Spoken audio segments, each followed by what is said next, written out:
धरणी दे गाठा सोडून जाते गाव रे अखेरचा तुला दंडवत तुला दंडवत तुला दंडवत. धन्यवाद. यांचे येथील शिक्षक गोपीनाथरावजी बुट्टे सर आणि आमच्या सहशिक्षिका भगिनी सौ कागणे युएम यांचा सेवापूर्ती सोहळा आज या ठिकाणी संपन्न होत आहे.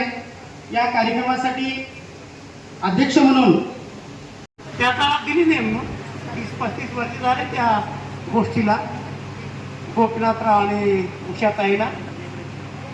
आणि म्हणून आजच्या प्रसंगी संस्थेचे सेक्रेटरी दौलतरावजी केंद्रे साहेब, त्यांचे चिरंजीव आमचे चेतन भाऊ, सोनबाई नगराध्यक्षा माझी आणि सध्याच्या गटनेत्या, त्याचबरोबर डॉक्टर आमचे मित्र जीवाभावाचे रामचंद्रराव, रेंजर आमचे बालाजीराव, त्याचबरोबर आमचे रिटायर झाले हे दाम्पत्य राजू गुरुजी, आगलावे गुरुजी, हेडमास्टर आपले कंधारचे गाडगे महाराज विद्यालयाचे की महात्मा फुले, हां महात्मा फुले माझी जे जी केले जनार्दन केंद्रे आणि वाघमारे गुरुजी पत्रकार बी आहेत आणि सगळीकडे फिरतात. ते सगळीकडे सगळी माहिती घेतात. ते जनरल नॉलेज आहे त्यांच्याकडे. आणि एवढी इमानदारीने सेवा केली गोपीनाथरावाने आणि उषाताईंनी. त्यांच्या विहिरीला हे फूल उगवले बघा. हे डॉक्टर महेश आणि सुनबाई अश्विनी, वा अभिनंदन. हे चेतन शाबास मुंबईला. हे तुमच्या इमानदारीच्या विहिरीवर उगवले फूल. म्हणून हा जो तुम्ही सत्कार ठेवला उचित आहे. आमचे भागवत महाराज आले, विठोबाचे भक्त आता पंढरपूरला जातात ते आषाढीला. ही आमची सगळी विद्वान मंडळी आहे समोर बसलेली. आणि आमचे केशवराव बी दिसालेत कागणे साहेब. हे मोठी मोठी माणसं सेवा करून त्यांनी तर 40 वर्ष सेवा केली शेकापूरला ज्युनियर कॉलेजमध्ये. आता मोठा उद्योग आहे त्याचा कंदाला, ते उद्योगपती आहे. आता आकाश कुठे गेला? आकाश बाहेर गेला ना. आता सगळ्यांची नावं घेऊ शकत नाही, पण उपस्थित मान्यवर आमच्या भगिनी सगळ्या, आमच्या पवार मॅडम बी आहेत, सेवानिवृत्त झाल्यात, शेकापूरला सेवा बजावली त्यांनी. त्या सगळ्या आमच्या ज्येष्ठ भगिनी, सगळ्या माता भगिनी, सर्वांना मानाचा मुद्रा. आणि आजच्या प्रसंगी या शिक्षण खात्यामध्ये खूप चांगली माणसं सेवानिवृत्त झाली तरी ते सेवेतून जात नाहीत. त्यांची कामं चालूच असतात. सामाजिक बांधिलकी असते त्यांची. आता या शिक्षण खात्यामध्ये आता कीड लागले बघा याला. आता काय धिक्कार करावं का त्यांचं स्वागत करावं? नीटचा पेपर फुटला, 22 लाख विद्यार्थ्यांचं जीवन बर्बाद केलं. 2 वर्षाची मेहनत गेली, भरलेले पैसे गेले. पुन्हा 21 जूनला त्यांची परीक्षा झाली, दुबार परीक्षा झाली. आता काल TET, शिक्षक पात्र, उगाच्या उगाच काय जुलूम या माणसावर. आता सेवेत यांचे अर्ध आयुष्य गेलं, त्यांना TET पास व्हा म्हणा. शक्य आहे काय? तेही पेपर फुटला काल परवा. त्याची तारीख अजून डिक्लेअर झाली नाही, कधी परीक्षा घेतात काय? हे काय पेपर फोडणारे काय पाकिस्तानचे काय चीनचे आहेत? आपल्यातले. आणि हे जे पिढी बर्बाद कराले, पिढीच्या पिढी बर्बाद कराने चुकीचं आहे.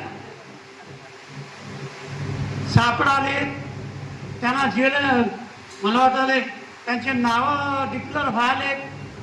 या शिक्षिकाताई, या संगीताताई, या स्वागत तुमचं. या गोलू दादा, या तुमचं स्वागत. तर ही कीड काही कशी काढायची? अटक होतात, नावं छापतात आणि पुन्हा ते पुराव्याअभावी निर्दोष होतात. पुराव्याअभावी निर्दोष, पुन्हा नकला करायला तयार, पेपर फोडायला तयार. तर हे फार वाईट गोष्ट आहे आपल्या महाराष्ट्राच्या दृष्टीनं, भारताच्या दृष्टीनं. शिक्षण हे क्षेत्र असं पवित्र आहे, चांगलं आहे. खेड्यापाड्यातली गोरगरिबाची लेकरं, वाडी तांड्यातली लेकरं, ऊसतोड कामगाराची, वीट भट्टीवाल्यांची लेकरं, यांना काही सोपं नाही.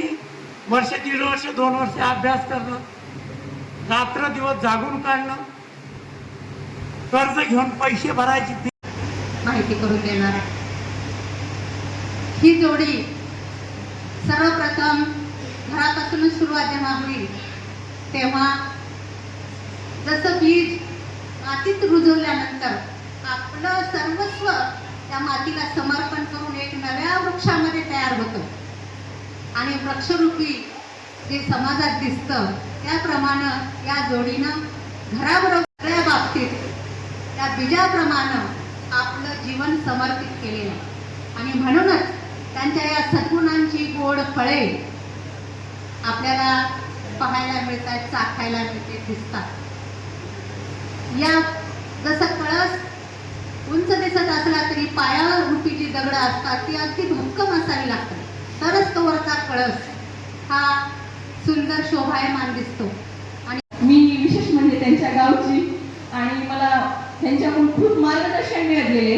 आता सर्वांनी म्हणले, त्यांच्या मुलांना म्हणले की माझी मम्मी फार शिस्तप्रिय आहे आणि मवाळ पण आहे. मी तर असं म्हणेन की कोकणामध्ये जसं आपला फणस असतंय, मॅडम कोकणातल्या फणसासारखे वरून काटेरी आहेत, पण मात्र त्यांच्या घरे जे आहेत ते फार सुंदर आहेत, ते चाखल्यानंतर समजते. आणि आमचे सर तर खूप आदर्श आहेत गावामध्ये. आणि विशेष म्हणजे त्यांना जेवढी शाळेची आवड आहे तेवढीच त्यांना शेतीची सुद्धा आवड आहे. ते आधुनिक पद्धतीने शेती करतात आणि त्यांना शेतीमध्ये फार आवड आहे.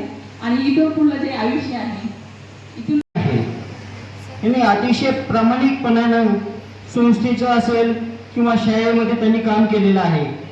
शिस्तबद्धता, प्रामाणिकपणा ह्या दोन्ही जोडीविषयी जेवढं बोलावं तेवढं कमी आहे.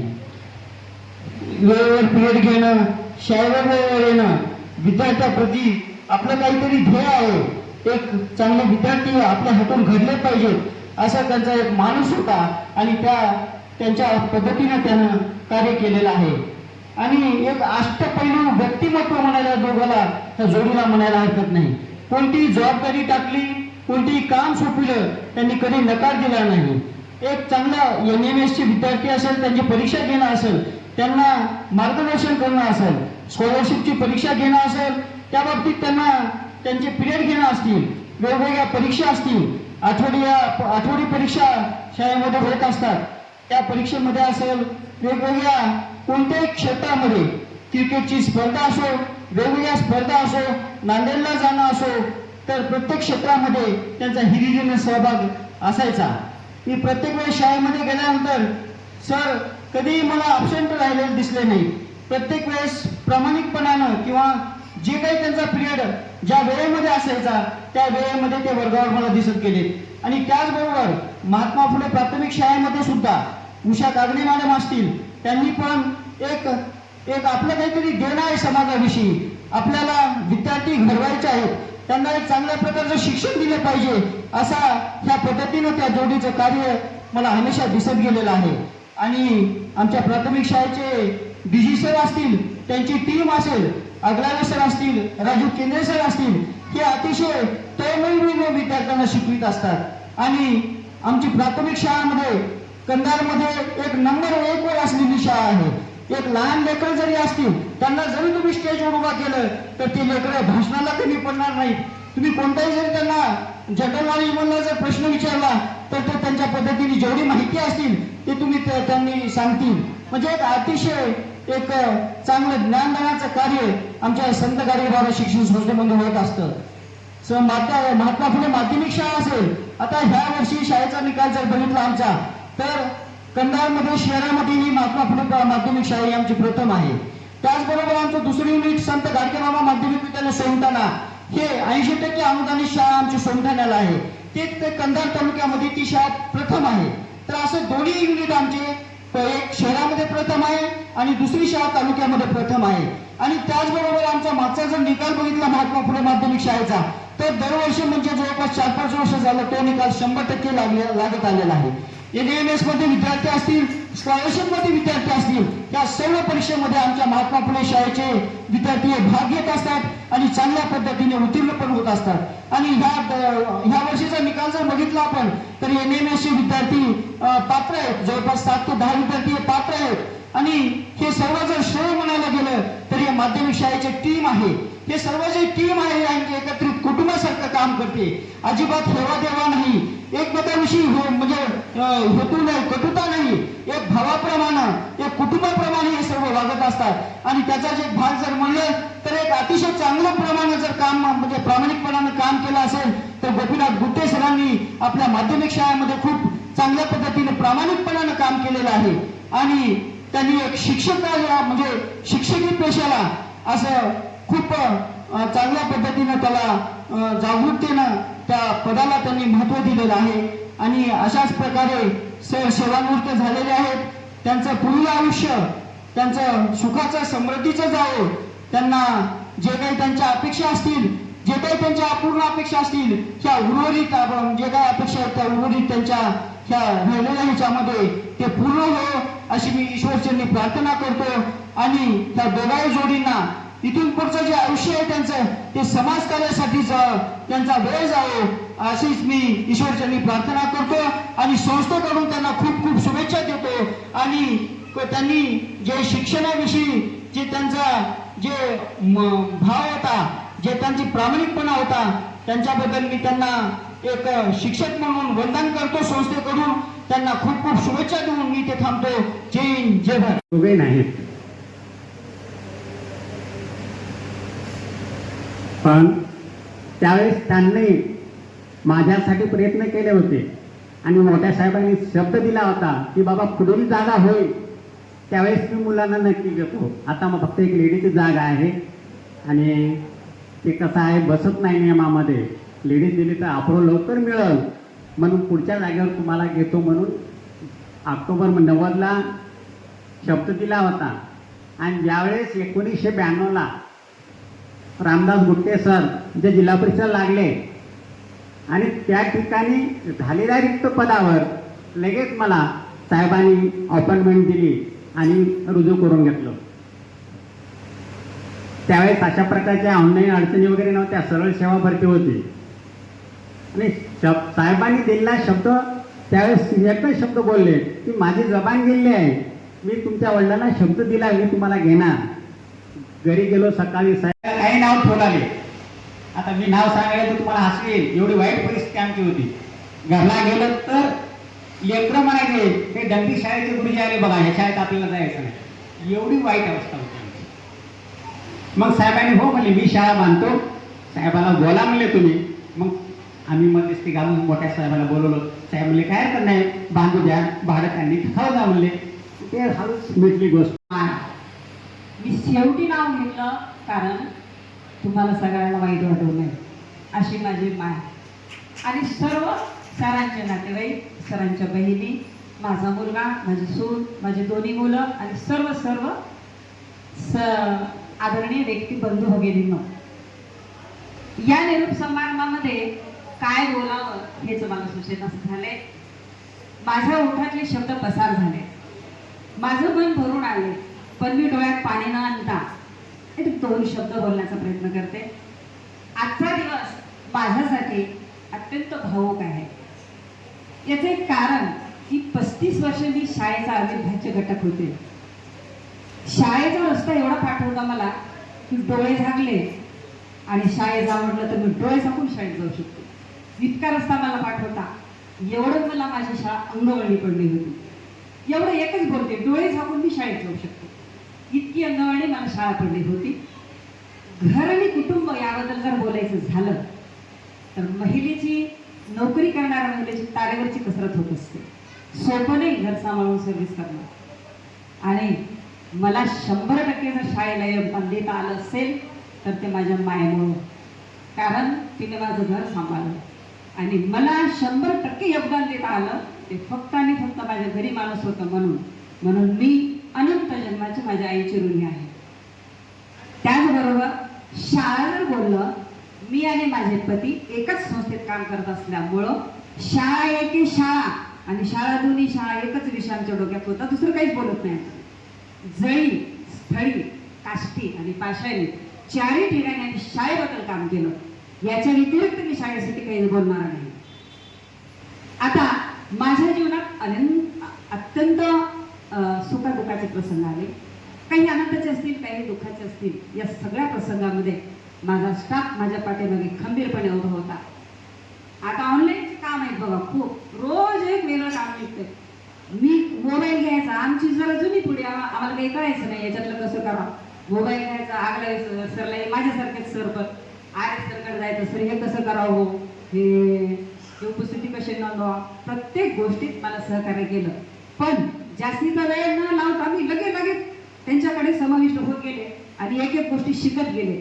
म्हणून माझ्या मागे माझा स्टाफ, माझे मुख्याध्यापक, माझे बंधू आनंद अगलारे सर, RS केंद्रे सर, माझ्या सर्व खिचडीचा स्टाफ, वरच्या शाळेचे सर्व मुख्याध्यापक, नागवरमध्ये सर, त्यांचा सर्व स्टाफ, मी सगळ्यांचे अत्यंत ऋणी आहे.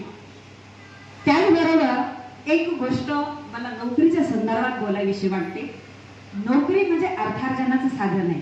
कोणती बाई उगाच बाहेर पडत नाही घराच्या, तिला थोडासा कुटुंबासाठी हातभार लावावा वाटतो, म्हणून ती एका पगारामध्ये घर चालत नाही, म्हणून ती घराच्या बाहेर पडते. नोकरी करत असताना मला माझ्या स्वप्नांना आकार देता आला, त्याचबरोबर शाळेत शिकणाऱ्या सर्व मुलांच्या स्वप्नात मला रंग भरता आली, याचा मला अत्यंत अभिमान आहे. आणि नोकरी आणि शाळा हा माझा अविभाज्य घटक होता. मी शाळेबद्दल अत्यंत ऋणी राहील.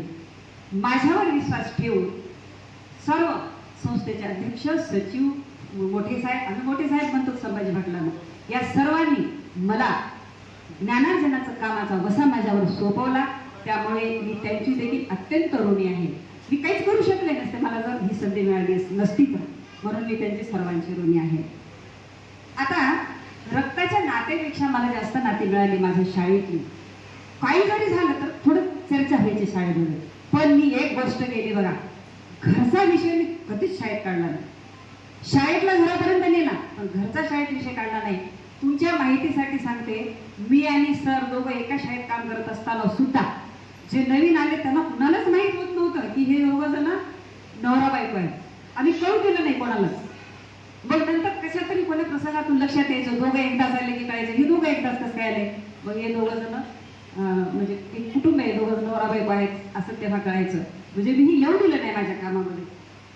आणि माझे सहकार्याने मला खरंच खूप महत्त्वाची साथ दिली, त्याबद्दल सर्वांचे आभार. आणखी एक गोष्ट सांगते, लेडीजला काम करताना खूप अडचणी येतात. मला माझ्या शाळेत खूप सुरक्षितता मिळाली. माझ्या पाठीवरच्या भावासुद्धा प्रेम जास्त माझ्या शाळेतल्या त्या दोघे तिन्ही स्टाफचं मी अत्यंत आनंदाने मी यांचं नाव घेऊ शकते की मला सुरक्षिततेने यांच्या शाळेत काम करता आलं, याचा मला अतिशय अभिमान आहे. आणि मी तुमची खरंच ऋणी राहील. वाघमारे सर, RS सर, त्याबरोबर अगलावे सर, सर्वांची मी अत्यंत ऋणी राहील. इथल्या प्रत्येकाशी माझा कुलकीचं नातं आहे. एक गोष्ट आणखी बोलते, निवृत्त होणं, कोणताही प्रसंग, कोणताही कार्य याला शेवट असतो. सूर्य सुद्धा सकाळी उगवला तर संध्याकाळी मावळतो की नाही, पण मावळताना त्याला दुसऱ्या दिवशीच्या पहाटेची स्वप्न असते. तसंच माझं आहे. मी जरी निवृत्त होत असेल तर मला दुसरी काही कामं करता येतील, माझ्या समाजासाठी काम करता येईल, माझ्या योग बंधू भगिनीसाठी काम करता येईल. मी अत्यंत तुमच्यासाठी सदैव मोकळी आहे.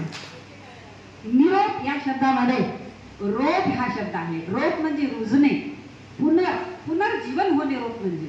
आणि निरोप द्यायचा दुसऱ्या गोष्टीसाठी पुनर्जीवन करायचं. आता आणखी एक गोष्ट सांगते. मला हे शाळेत बोलायचं होतं, पण इथं आले. माझे शब्द शाळेत आल्यानंतर 9 पासून ते 2 पर्यंत माझ्या तोंडातला प्रत्येक शब्द ज्या 4 भिंतीने ऐकून घेतला, ती वास्तू ती आदर्श साहेबांनी आम्हाला उपलब्ध करून दिली. त्या वास्तूला मी अत्यंत नम्रपणे अभिवादन करते. त्या वास्तूचे सुद्धा मी आभार मानते. आता आणखी एक सदिच्छा व्यक्त करते की या पवित्र वास्तूमध्ये मला काम करून, ज्ञानदानाचं काम करून चिमुकल्याची निरागस मने जपता आली. या पवित्र वास्तू स्त्रीवार वंदन करून या संस्थेची, या शाळेची अशीच उत्तरोत्तर प्रगती हो ही सदिच्छा मी व्यक्त करते आणि माझ्या मनोगतास विराम देते. विराम नाही, थांबा. मला एक खूप महत्वाचं गीत तुमच्यासमोर 2च मिनिटात सादर करायचं आहे की जे मला माझ्या मुख्याध्यापकांनी सांगितलं. हे बघा, सरांनी मला सांगितलं, हे काम दिलं मी ते त्यांना करून दाखवलेलं आहे. त्यांच्या पाठीमागं सर मॅडम असं म्हणलं, सांगितलं की मी त्यांचं काम केलेलं आहे. मग आता हा शब्द मी कसा काय टाळू शकते? गाणे वाले को तो गाने का बहाना चाहिए, है की नाही? बरोबर. 2 मिनिटं. तुला दंडवत सोडून जाते गाव, अखेरचा तुला दंडवत सोडून जाते गाव, दरी दरीतून मावळ देवा, दरी दरीतून मावळ देवा, देव सोडून धाव रे, अखेरचा तुला दंडवत, तुला दंडवत, तुला दंडवत. तुझ्या शिवारी जगले हसले, कडी कपारी अमृत प्याले, तुझ्या शिवारी जगले हसले, कडी कपारी अमृत प्याले. आता हे परी सारे सरले, आता हे परी सारे सरले, उरलं मागना सोडून जाते गाव रे, अखेरचा तुला दंडवत, तुला दंडवत. हाय सोडून जाते आता,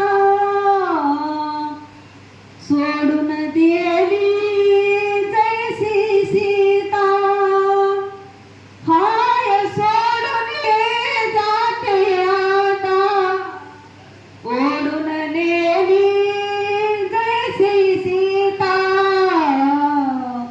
कुणी नवरला वाली आता, कुणी नवरला धरणी दे गाठा, सोडून जाते गाव रे, अखेरचा तुला दंडवत, तुला दंडवत, तुला दंडवत. धन्यवाद. अंतर्गत महात्मा फुले प्राथमिक शाळा आणि महात्मा फुले माध्यमिक शाळा या 2 शाळेचे आदरणीय शिक्षक गुट्टे सर आणि कागणे मॅडम सेवानिवृत्त होत आहेत. त्यानिमित्तानं या ठिकाणी हा कार्यक्रम होतो आहे. संत गाडगेबाबा शिक्षण संस्थेचे सचिव चेतन भाऊ केंद्रे, संत गाडगेबाबा शिक्षण संस्थेचे डायरेक्टर, सध्या कार्यरत असलेल्या मुख्याध्यापिका नगरपालिकेच्या माजी नगराध्यक्ष आणि सध्या कार्यरत असलेल्या नगरसेविका सौ अनुराधा चेतन केंद्रे,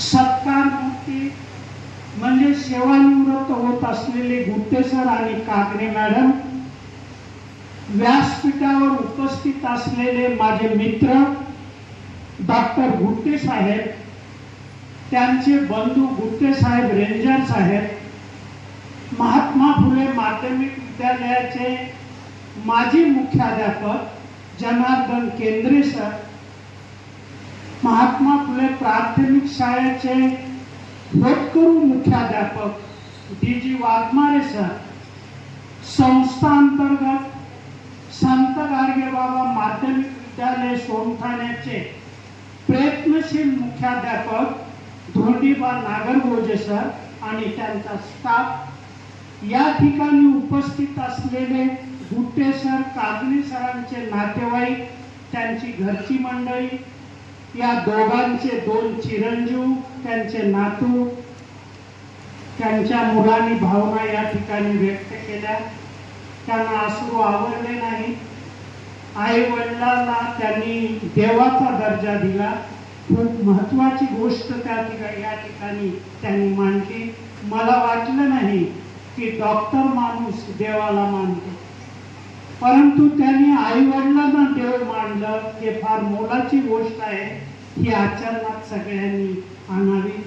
या ठिकाणी उपस्थित असलेला सर्व स्टाफ, तिन्ही शाळेचा स्टाफ, त्यांचे गुट्टे सर, कागणे मॅडमचे सगळे मित्रमंडळी, नातेवाईक आणि मित्र हो, मला आज असं वाटलं होतं की खूप लोक जमतील, परंतु या ठिकाणी कार्यक्रमाला महिला मंडळ जास्त उपस्थित आहे. याचा अर्थ असा होतो की कागणे मॅडमने जे निरोप दिले त्या निरोपामध्ये, त्या निमंत्रणामध्ये आग्रह होता म्हणून एवढ्या महिला या ठिकाणी उपस्थित आहेत. पुरुष मंडळी कमी उपस्थित आहे. याचा अर्थ असा की गुट्टे सरांच्या निमंत्रणामध्ये आग्रह फारसा जाणवला नाही. मग यावरून एक आपल्याला असं दिसून येतं की कोणीही लोक रिकामे नाही. तुमचा आग्रह असेल तर लोक कार्यक्रमाला येतात. जेवणासाठी येतात असंही नाही, जेवण प्रत्येकाला घरी मिळतं, परंतु आम्ही जेवण द्यायलो, तुम्ही या कार्यक्रमाला, हे अपेक्षा निरोप देणाऱ्याने करू नये आणि निरोप घेणाऱ्याने करू नये. आणि यामध्ये असं दिसतं मित्रांनो, महिलांची उपस्थिती प्रत्येक कार्यक्रमाला जास्त असते. महिलांना जर मुक्त स्वातंत्र्य दिलं तर महिला पुरुषांपेक्षा निश्चितच अग्रेसर राहतील असं मला वाटतं. याला इतिहास साक्षी आहे. तुम्ही महाभारत बघा, रामायण बघा, सगळं काही महिलांना लक्ष्मी मानलं जातं. त्यामुळं आजच्या समाजामध्ये महिलांना जर लक्ष्मीचा दर्जा दिला तर निश्चितच समाज व्यवस्था सुधारल्याशिवाय राहणार नाही. लेकरं सुधारतील, कुटुंब सुधारतील, नवरे दारूपासून मुक्त होतील, संसार सुखाचा होईल, आनंद राहील, भारतामध्ये आनंद नांदेल. मात्र आजकाल पुरुष संस्कृती असल्यामुळं, भारतामध्ये पुरुष संस्कृती असल्यामुळं अनेक बंधने स्त्रियावर आहेत. तरी पण एवढे बंधने पाळून सुद्धा स्त्रियाचं पाऊल पुढं आहे. याला कारण आहे, त्यांना पर्याय नाही, करावंच लागतं. बंधने आहेत. काही केलं तरच आपले लेकरं सुधारतील, आपलं कुटुंब सुधारेल असं त्यांना वाटतं. म्हणून ते नेहमीसाठी कुठल्याही क्षेत्रामध्ये प्रगतीवर आहे. तुम्ही बघा, आर्मी शिक्षण बघा, विमान शिक्षण बघा, वायुदल, सेवा दल, कुठले पुन्हा इतर क्षेत्रामध्ये, एज्युकेशनमध्ये असो, समाज व्यवस्थेमध्ये असो, प्रत्येक ठिकाणी स्त्रियांचा वाटा आहे आणि स्त्रिया पुरुषांपेक्षा पुढे जात आहेत. आणि म्हणून आता वेळ अशी आली की पुरुषांनी आत्मपरीक्षण केलं पाहिजे. असो, हा थोडासा वेगळा भाग मी घेतला. आता मूळ मुद्द्याला जाऊ की कागणे मॅडमचं अगोदर मी त्यांचे आभार मानतो, त्यांचं कौतुक करतो. कागणे मॅडमची शिकवण्याची पद्धत, कागणे मॅडमचं विद्यार्थ्यावर असणारं प्रेम, विद्यार्थ्यांच्या पालकांशी साधला जाणारा संवाद हा कौतुकास्पद आहे. आणि म्हणूनच त्यांचं नाव आहे. त्यांचं नाव समाजामध्ये प्रत्येक पालक घेतो, विद्यार्थी घेतात.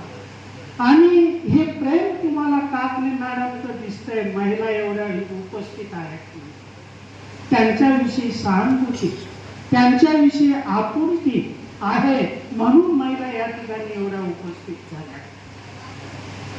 त्यांचं कार्य शाळेसाठी खूप काही चांगलं आहे. ते शाळेत काम करत असताना कुठल्याही प्रकारचा आळस त्यांच्यामध्ये असायचा नाही. नेहमीसाठी हसून खेळून त्यांची जी टीम आहे, 4च लोकांची टीम आहे प्राथमिक शाळेमध्ये. डीजी सरांच्या नेतृत्वाखाली ते 4 लोक काम करत होते. आता मॅडम त्यातून एक कमी झाल्या.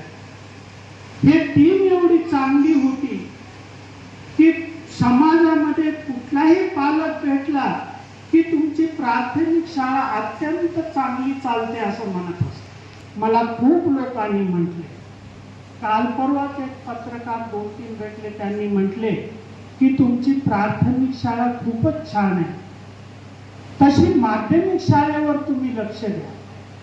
मी त्यांना असं सांगितलं, आता माध्यमिक शाळेवर लक्ष द्यायची गरज नाही. कसं काय, तर माझी सूनबाई तिथं मुख्याध्यापक म्हणून आल्या आणि सूनबाईचं माझ्या क्वालिफिकेशन जर बघितलं, MA मराठी, MA इंग्रजी, शेट परीक्षा पास आहे. जे सिनियर कॉलेजला प्राध्यापकांना पात्रता लागते ना, ते शेट परीक्षा पास आहे. D.Ed, B.Ed, M.Ed हे सुद्धा पास आहे. स्कूल मॅनेजमेंटचा डिप्लोमा पास आहे. कुठलीही परीक्षा TET, CTET हे पास आहे. सिनियर माध्यमिक शाळेच्या शिक्षकाला जी पात्रता लागते ती आणि प्राथमिक शाळेला शिक्षकाला जी पात्रता लागते ती दोन्ही पास आहे. आणि स्वतः शाळेच्या पगारांचे बिल ते स्वतः करतात. काटकसरी न चालता शाळेचा विनाकारण खर्च होता कामा नये. शाळेमध्ये दर्जा सुधारला पाहिजे, लेकरं सुधारले पाहिजेत. आपण सगळ्या स्टाफनं मेहनत घेतली पाहिजे, मेहनतीशिवाय पर्याय नाही असं ते आम्हाला घरी सांगतात. मी असं स्टाफला मीटिंग घेऊन सांगितलं आणि ते स्वतःच ऍक्टिव्ह असल्यामुळं आता काही मुख्याध्यापक काय करतात, स्टाफला सांगतात, आपण थोडंसं आलिप्त राहतात. त्यांचं तसं नाही, स्वतः आधी काम करतात, राबतात, पिरियड घेतात आणि मग शिक्षकांना आग्रह करतात की तुम्ही बी पिरियड घ्या, रेग्युलर घ्या, विद्यार्थ्यांना बरोबर चांगलं शिकवा, पालकांशी संपर्क ठेवा. जो विद्यार्थी क्लासला येत नाही त्याच्या पालकाला निरोप करा आणि दर आठवड्याला परीक्षा घ्या. आणि एकंदरीत पालकांचं आपल्या पाल्याविषयी चांगलं मत बनलं पाहिजे असं तुमचं वर्तन असू दे. मला अभिमान वाटला हे सगळं ऐकून. त्यामुळे मी त्या पत्रकारांना असं म्हटलं की अगोदर सुद्धा आमचे मुख्याध्यापक जनार्दन सर होते, त्यांनी खूप चांगल्या प्रकारे शाळा चालवली, ऍक्टिव्हिटीज शाळेमध्ये घेतल्या, चांगल्या प्रकारचे दर आठवड्याला परीक्षा ते क्लास टेस्ट म्हणतात ते घेत होते, चाचणी परीक्षा व्हायच्या आणि विशेष म्हणजे ॲन्युअल परीक्षेच्या अगोदर एक 15-20 दिवस अगोदर ते कुठली परीक्षा, ट्रायल परीक्षा घेत होते आणि त्यामुळं आपल्या शाळेचा निकाल हा 95 ते 100% गेल्या 10 वर्षापासून लागतोय. मध्यंतरी हे 3-4 वर्ष झालं 100% निकाल लागतोय.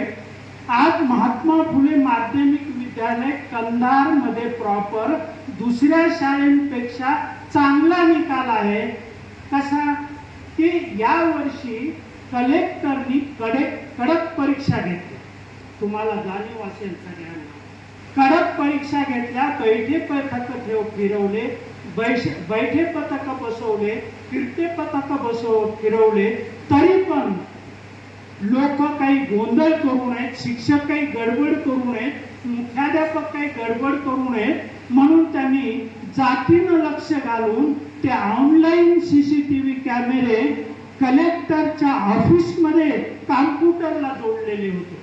कोणत्या वर्गात कोण मुलगा बोलतोय, कोण कुणाकडे तोंड करतोय, कुणाच्या हातात चिठ्ठी, ते त्यांना तिथं बसून कळायचं आणि तिथून त्यांनी सांगायचं मुख्याध्यापकाला, जे केंद्र प्रमुख आहे, की तुमच्या या वर्गातला मुलगा हा बाजूच्याला बोलतोय, त्याला लक्ष द्या.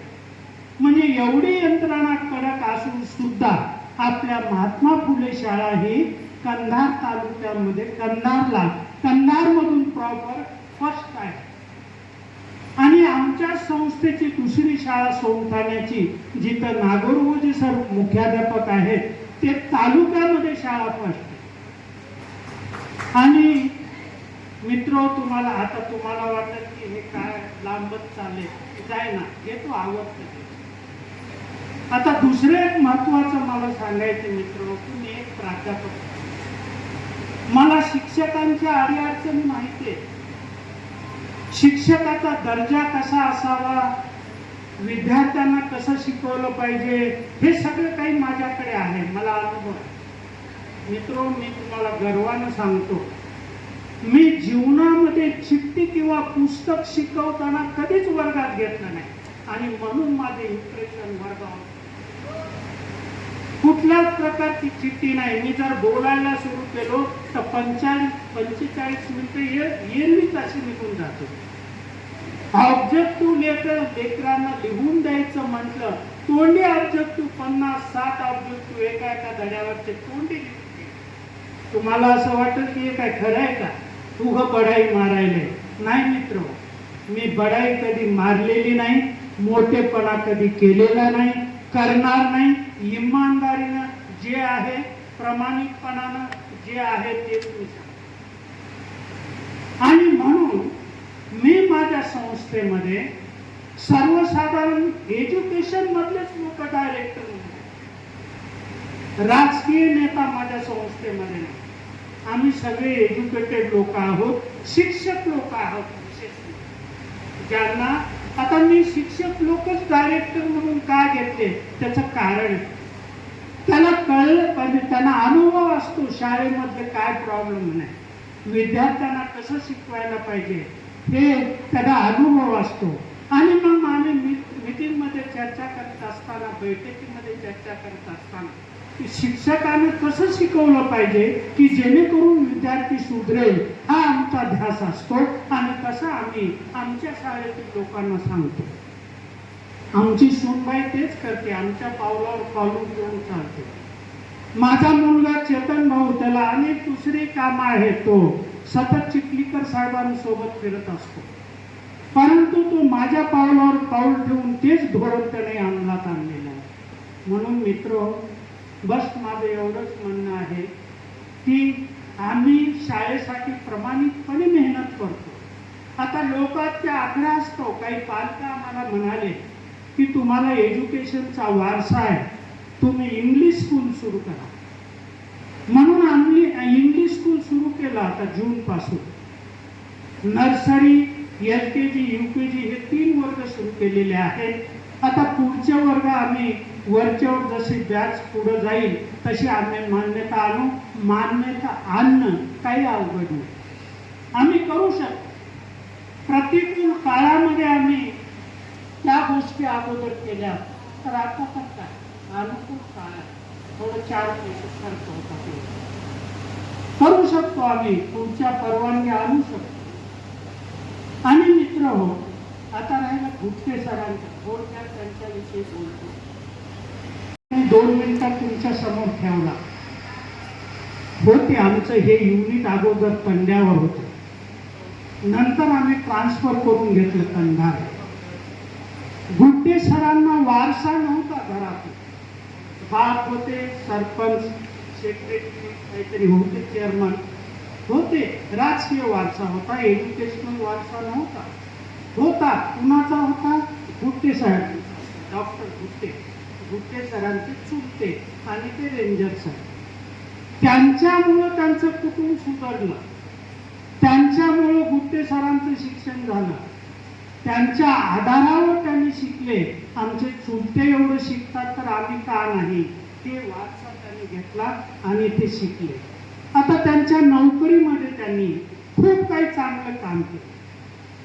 मुख्याध्यापकाला सहकार्य करणं, मुख्याध्यापक जे आदेश देते त्यावेळेला, आता आमची मॅडम कधी आली मुख्याध्यापक म्हणून फेब्रुवारी 1 मार्चला आले, त्याच्या अगोदर जनार्दन सर होते. हे सगळे काही त्यांची टीम त्यावेळेस होती. व्यवस्थित कार्य त्यांनी केलं, अध्यापनाचं कार्य चांगलं केलं. गुट्टे सरांनी त्यांना सहकार्य चांगलं केलं. गुट्टे सरांचा स्वभाव हा चांगला, मन मोकळा, दोघंही नवरा बायको. आता योगायोग कसा मित्र हो बघा, कागनी मॅडम लागले 1990ला, गुट्टे सर लागले 1992ला. लागले एखादी 2 वर्षाचा फरक, पण लागले एकदाच. नोकरी एकाच जागी, रिटायर एकाच दिवशी. किती योगायोग आहे. 1 महिन्याच्या फरकानं रिटायर झाले, मात्र एकच. आणि हा जो आनंद आहे, हे दोघही नवरा बायको एकदाच रिटायर होऊन कार्यक्रम घेणं माझ्या माहितीप्रमाणे मी पहिल्यांदाच बघतोय. प्रत्येक शाळेतून रिटायर होते, एक नवरात्री होते किंवा बायको तरी होती, आणि एकाच ठिकाणी तर दोघेही नसतात, दुसरीकडे कुठंतरी असतात, रिटायर होतात, पण एकच. आपल्या संस्थेत कसं झालंय, दोघं एकदाच लागले, सर्व्हिस एकाच जागी केली, रिटायर एकदाच झाले, कार्यक्रम बी जोरात तसाच. आणि या ठिकाणी तुम्ही एक ऑब्झर्व केलं का गोष्ट, त्यांनी जे पुष्पहार एकमेकांना घालून उभे राहिले, फोटो काढला, त्यांचं ते दुसरं लग्न होतं. तुम्ही बघितलं असेल त्यांच्याकडे लग्न फोटो आपणच घालून घेतले, हार आपणच घातला, सरने आपणच घातला, त्या मॅडमने आपणच घातला, आणि फोटोसाठी काही म्हणजे दुसरं लग्न. हे आनंदाचा क्षण त्यांच्या जीवनात होता. काल सर मला भेटायला घरी आले. मी म्हणलं सर, हे कार्यक्रम बार बार होत नसतात, तुम्ही लय काटकसरपणा करू नका. ह्याला बोलवा, त्यांना बोलवा, नातेवाईक बोलवा, मित्र बोलवा, सगळे शिक्षकांना सांगा, आग्रहाचं निमंत्रण द्या, लोक येतील. प्रयत्न करतो म्हणले, केले का नाही माहित नाही, पण संख्या कमी. तर असं आहे मित्र, वेळ खूप झालाय, तर आता सगळ्या आपल्याला जेवायचंय, वेळ झालाय, माफ करा. मी आता शेवटचा समारोप असा करतोय, ह्या दोन्ही जोडीला त्यांचं जे उर्वरित आयुष्य आहे ते निरोगी जावं, सुख समृद्धीचं जाऊ. एकदम कोणीतरी म्हणलं बघा, त्यांच्याकडे सुख समृद्धी आहेच, परत म्हणायची काही गरज नाही. कोणीतरी मॅडम म्हणले, मॅडम अशा काही काढतात गोष्टींमधून महिला, ते विचार करण्यासारख्या गोष्टी असतात. कोणीतरी एक महिला म्हटलं बघा, सुख समृद्धी त्यांच्याकडे अगोदरच आहे, ते आशीर्वाद कशाला द्यायचा, निरोगीचा आशीर्वाद. मारमेल बोलतात बघा महिला, आणि त्यांना स्वातंत्र्य दिल्यावर किती मार्मिक बोलतील सांगा बरं.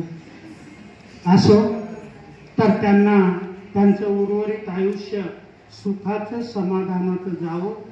प्रकृती त्यांच्या दोघांची चांगल्या राहोत. नातू बराच फोडणं दिसतंय त्यांचं. ते त्यांना सतत त्यांचं काम नातवाला सांभाळणे एवढंच आहे. सून बी दिसते, ऍक्टिव्हच दिसते, तिने बोलली पण घाबरली नाही आहे. कुठली भूल तज्ञ आहेत का तुम्ही? भूल तज्ञ आहेत. उभं इंजेक्शन द्यायचं काम आहे, बोलायची सवय नाही तरी पण हिंमत केली. डॉक्टरलाही बोलायची सवय नाही, तो आमच्या शाळेचा विद्यार्थी आहे. हे सगळ्या हे सर जनार्दन सर या सगळ्यांच्या हाताखालून ते गेले. खूप लोक विद्यार्थी आमच्या शाळेतून गेले. हे सगळे काही आहेत शिक्षक वृंद, ह्यांना आशीर्वाद आहे त्या लोकांचा. त्यांच्यासाठी खूप या शिक्षकांनी केले आणि म्हणूनच ते वेगवेगळ्या पदावर गेले, मोठमोठ्या पदावर गेलेत, नोकरीला लागलेत, चांगले शिक्षण होऊन गेलेत. आणि म्हणून मी ह्या जोडीला परत एकदा आशीर्वाद देतो, शुभेच्छा देतो आणि माझे 2 शब्द संपवतो. जय हिंद.